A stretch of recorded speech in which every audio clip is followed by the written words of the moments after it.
ये मांझी जी जो रैली कर रहे हैं, दलित समागम नहीं है, ये दलित ठगावन रैली है।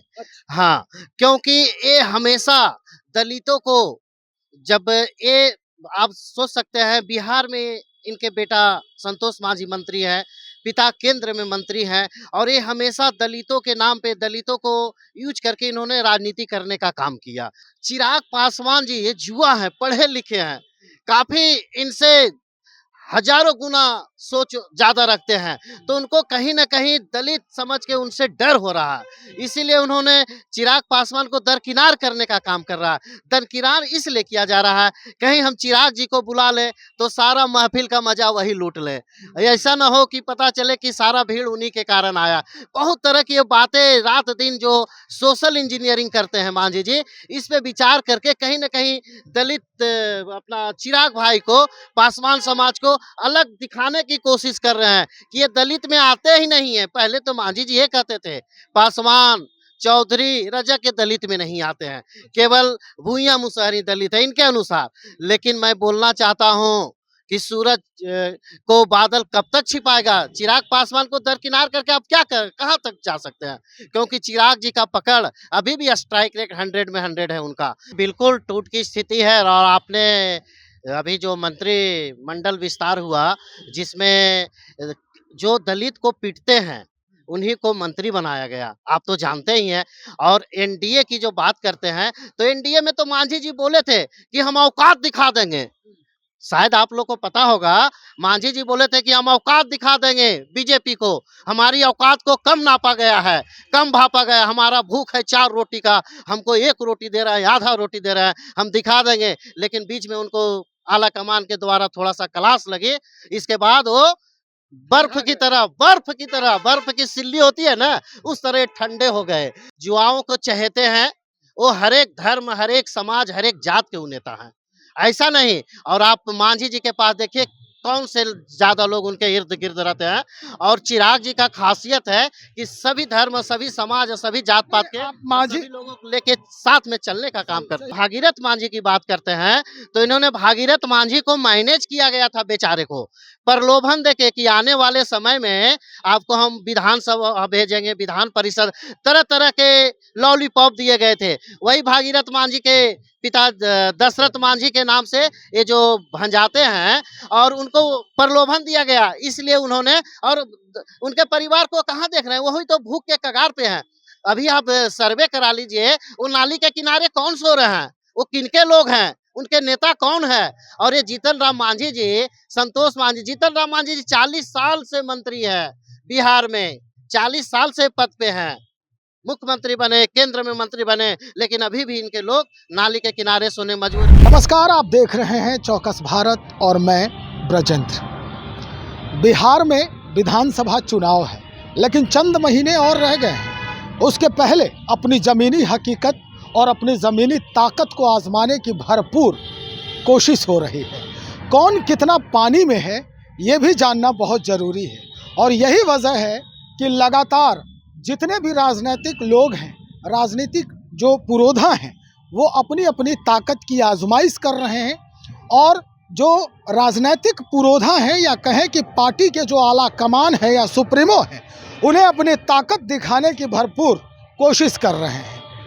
कई लोगों को या कहें कि हम अगर समीकरणों की बात करें तो कई जातियों के जो रैली हैं या उनका जो जुटान है वो पटना की धरती पर हो चुका है। अब कुछ और लोग बाकी हैं जो अपने अपने स्तर से अपनी भीड़ जमा करना चाहते हैं और सुप्रीमो को ये दिखाने का प्रयास है कि भाई हमारी जो ताकत है उसके अनुसार ही हमारे बारे में आप सोचिएगा। 28 तारीख को यानी आने वाले कल को गांधी मैदान में जो दलित महासमागम जो है वो जीतन राम मांझी के पार्टी के तरफ से है, हम पार्टी उनके तरफ से रखा गया है। लेकिन इसमें तुष्टीकरण की राजनीति साफ देखी जा रही है। इनवाइटी के तौर पे कहें तो इसमें राज्य के मुखिया नीतीश कुमार बुलाए गए हैं। दलित चेहरे के जो बड़े नेता हैं जीतन राम मांझी या संतोष मांझी वो वहां रहेंगे। लेकिन एक सवाल खड़ा हो रहा है कि दलितों के ही नेता कहे जाने वाले चिराग पासवान क्या उसमें आमंत्रित नहीं है? क्या उन्हें आमंत्रण नहीं भेजा गया है? ऐसे कई सवाल खड़े हो रहे हैं। इन्हीं सवालों का आज जवाब देंगे हमारे साथ हम गुट के राष्ट्रीय अध्यक्ष राजेश निराला जी हैं। इन्हीं से हम बातचीत को आगे बढ़ाते हैं कि भाई क्या मामला है? ये जो द्वंद्व देखा जा रहा है निराला जी, ये इसकी सच्चाई क्या है? क्या हकीकत है? देखिए, पहले मैं इस आपके न्यूज़ के चौकस न्यूज़ के माध्यम से बताना चाहता हूँ कि ये मांझी जी जो रैली कर रहे हैं, दलित समागम नहीं है, ये दलित ठगावन रैली है। हाँ, क्योंकि ये हमेशा दलितों को जब ये आप सोच सकते हैं बिहार में इनके बेटा संतोष मांझी मंत्री हैं, पिता केंद्र में मंत्री हैं और ये हमेशा दलितों के नाम पे दलितों को यूज़ करके इन्होंने राजनीति करने का काम किया और उसे हमेशा ठगने का काम किया। इसीलिए हम इनका नाम दिए हैं दलित ठगावन रैली और इस रैली के माध्यम से वो अपने आला कमान को खुश करना चाहते हैं कि अगर हम ताकत दिखाएँगे तो हमको हो सकता है 2-4 सीट और ज़्यादा मिल जाए। अच्छा, ये आला कमान इनके कौन हो गए? बिल्कुल, इनके आला कमान हैं, रोज़ हाज़िरी देते हैं, सुबह-शाम जाके वहाँ प्रार्थना अर्ज़ू विनती करते हैं। जग ज़ाहिर है इनके आला कमान बैठे हुए हैं, उनको प्रसन्न करेंगे तब इन्होंने अपने फल-फूल चढ़ाएँगे तो खुश होंगे इनके आला कमान। और बात रही है दलित समागम, तो इनको चिराग पासवान जी ये जुआ हैं, पढ़े-लिखे हैं, काफ़ी इनसे हज़ारों गुना सोच ज़्यादा रखते हैं, तो उनको कहीं न कहीं दलित समझ के उनसे डर हो रहा है। इसीलिए उन्होंने चिराग पासवान को दरकिनार करने का काम कर रहा है। दरकिनार इसलिए किया जा रहा है, कहीं हम चिराग जी को बुला लें, तो सारा महफ़िल का मज़ा वही लूट लें। ऐसा ना हो कि पता चले कि सारा भीड़ उन्हीं के कारण आया। बहुत तरह की ये बातें रात-दिन जो सोशल इंजीनियरिंग करते हैं मांझी जी, इस पे विचार करके कहीं न कहीं दलित अपना चिराग भाई को, पासवान समाज को अलग दिखाने की कोशिश कर रहे हैं कि ये दलित में आते ही नहीं है। पहले तो मांझी जी ये कहते थे, पासवान, चौधरी, रजक ये दलित में नहीं आते हैं, केवल भूइयाँ मुसहरी दलित है इनके अनुसार। लेकिन मैं बोलना चाहता हूँ कि सूरज को बादल कब तक छिपाएगा? चिराग पासवान को दरकिनार करके आप क्या कर कहाँ तक जा सकते हैं? क्योंकि चिराग जी का पकड़ अभी भी स्ट्राइक रेट 100 में 100 है उनका। तो चिराग जी को दरकिनार से इनका काम नहीं चला। पहले रैली जो होनी थी, पूरे आपने तो सुना होगा कि ये रैली पूरे गांधी मैदान में था, लेकिन अब उनकी रैली सिमट कर तिरपाल में शिफ्ट हो गई। हाँ, इंडोर रैली हो गई, तिरपाल के अंदर अब रैली चला। कहीं न कहीं इनको भनक लग गया कि आने वाले जैसे ये इतने दिन से हैं, कितने दिन लोगों को आप ठगेंगे? ठगते-ठगते लोग परेशान हो गए, इसलिए इनके रैली में आने से उन्होंने कतरा रहे हैं, मना कर रहे हैं और मतलब आप लोग आपको बताया है लोग कि हम नहीं जाएँगे? बिल्कुल, हमने तो अभियान चला रखा, हमारे गुट के माध्यम से पूरे मगध में अभियान चल रहा है कि इन इन ठगों से सावधान रहो। कभी कॉलोनी के नाम पे, कभी वृद्धा पेंशन के नाम पे, कभी विधवा पेंशन के नाम पे और अभी तो सुनने में आ रहा है सूत्र के अनुसार कि कंबल मिलेगा, इसके नाम पे रैली बुलाते हैं और हमेशा और एक प्लेट भात के नाम पर एक प्लेट भात के नाम पे न जात पे भी पात पे एक खेला इनका खत्म हो गया तो अभी एक प्लेट भात के नाम पे ये रैली बुलाते हैं मांझी जी और इसीलिए और मैं ये बताना चाहता हूँ ये हमेशा हर एक मोर्चे पे असफल रहे क्योंकि इनको सरकार ने बहुत मौका दिया काम करने का लेकिन एक भी दलित समाज के लिए इन्होंने काम नहीं किया इसका खामियाजा और इनको फल मिलने वाला है बहुत जल्द और ये रैली का पहले तो इन्होंने ढिंढोरा पीटा था कि हमने पूरा गांधी मैदान गांधी मैदान गांधी मैदान लेकिन धीरे धीरे इनको भनक लग गई तो अभी तिरपाल में इनके रैली शिफ्ट हो गया इंडोर हो गया पंडाल में रैली आ गया। निराला जी एक बड़ा महत्वपूर्ण अब सवाल खड़ा हो रहा है। सवाल ये कि अगर एनडीए में रह के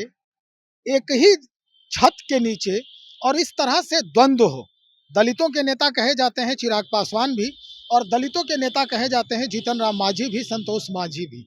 स्ट्राइक रेट की बात आप कर रहे हैं कि 100% स्ट्राइक रेट चिराग पासवान का है, तो इनका भी स्ट्राइक रेट भले ही अपने परिवार का ही स्ट्राइक रेट हो, लेकिन इनका भी स्ट्राइक रेट हर मामले में कहीं न कहीं बेहतर है। जितना इनको जगह दिया गया ऊपर से, उतने में ये सफल रहे हैं।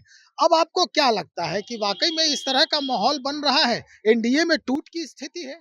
एनडीए में बिल्कुल टूट की स्थिति है और आपने अभी जो मंत्रिमंडल विस्तार हुआ जिसमें जो दलित को पीटते हैं उन्हीं को मंत्री बनाया गया। आप तो जानते ही हैं।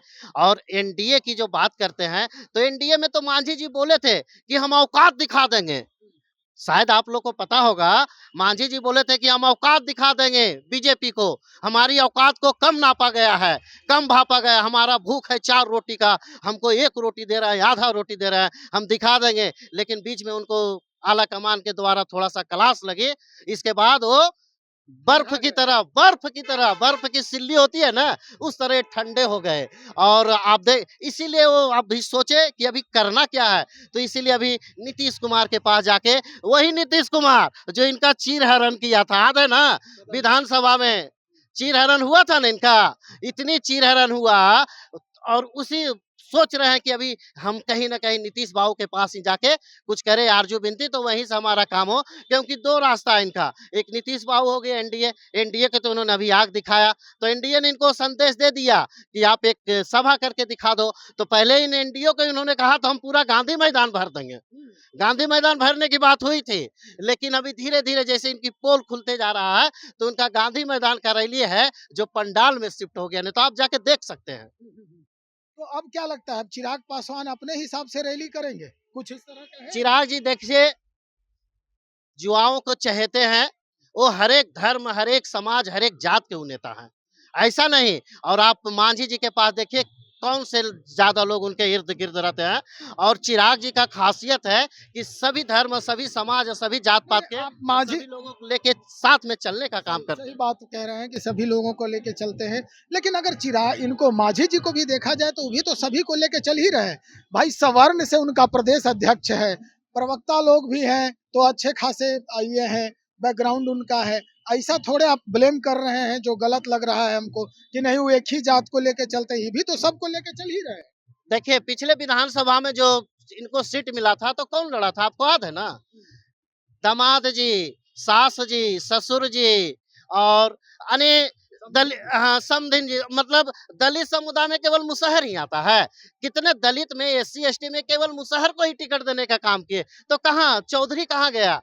रजक कहाँ गया? रविदास कहाँ गया? पासवान कहाँ गए? और इनके पार्टी में इसीलिए मैं बोलता हूँ, ये मांझी जी का जो पार्टी है, मांझी विकास पार्टी है, मांझी विकास पार्टी है, ना इनका कोई किसी का पार्टी है। ये केवल इतनी family Manjhi Vikas family and party है, जिसमें सास-ससुर, नाते अभी आने वाले समय में इनका पोता भी हो सकता है उम्मीदवार हो जाए।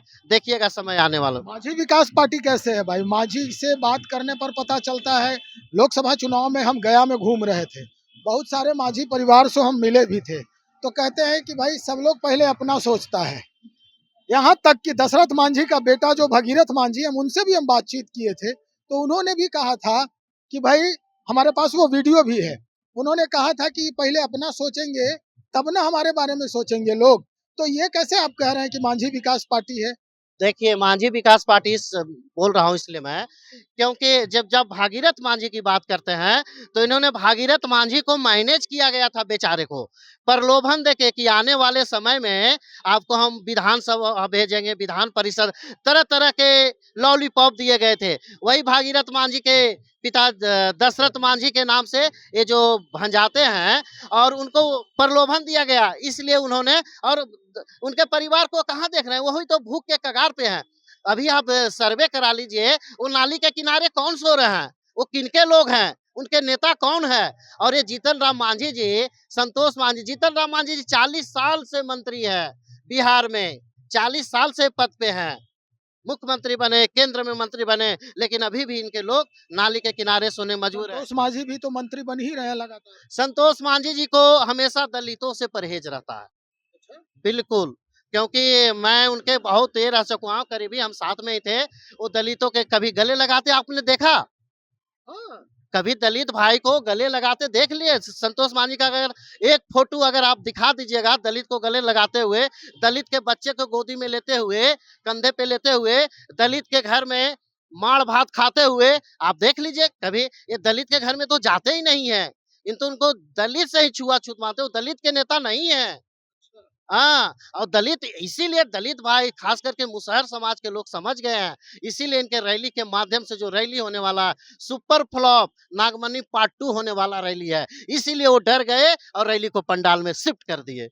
चलिए, बहुत शुक्रिया जानकारी देने के लिए राजेश निराला। हम गूट के राष्ट्रीय अध्यक्ष बातचीत कर रहे थे भाई कल के उस समागम, दलित समागम के ऊपर क्या कुछ होने वाला है। इन्होंने यहाँ तक तुलना कर दिया नागमणि पार्ट 2, यानी नागमणि जी की जो पहले, इसके पहले ठीक कुछ दिन पहले जो रैली हुई थी, वो अब पार्ट 2 दोहराया जाने वाला है, जो जीतन राम मांझी की पार्टी हम के तरफ से होगी। कई सवाल थे, सारे सवालों का जवाब इन्होंने बखूबी दिया है। इनके जो भी विचार थे उन्होंने सामने रख दिया है। अब आपकी बारी है, फैसला आप करेंगे कौन वाकई में दलितों का नेता है, जीतन राम मांझी, संतोष मांझी या फिर चिराग पासवान। बने रहिए, हम और भी खबरों को लेकर बहुत जल्द हाजिर हो रहे हैं। बहुत शुक्रिया।